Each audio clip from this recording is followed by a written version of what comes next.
Hello nail friends, and welcome back to Easy Nails. Today I'm going to share with you a really easy redesign. These are over apres dupe nails, and I'm going to be using Gigi's Micro Chameleon Shards collection. I will leave it down below.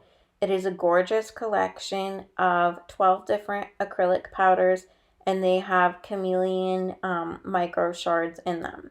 Super beautiful, you guys. They're gorgeous colors. And I'm sorry if I'm sounding a little bit off in this video. I'm from Texas and we have been hit by really bad weather.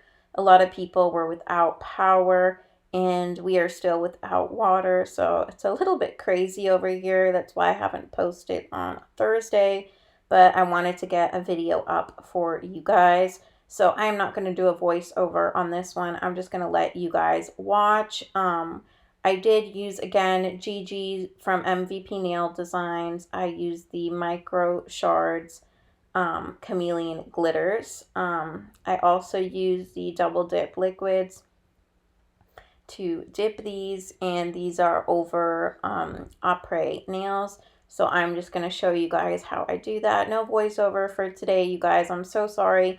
I will insert a clip at the end of the weather. I mean, it was really lovely, beautiful. The snow was gorgeous, but the state just wasn't ready for such an attack of winter weather. We usually don't get it so bad. So again, like power lines are down, water pipes burst. So pretty bad situation here, but it can always be worse. So I hope you guys are doing good. Everybody is safe. And I'm just going to let you guys watch here as I dip these nails. I hope you guys enjoy. And I will insert a clip at the end of some of the beautiful winter snow that we got. All right, you guys. I will catch you in the next one.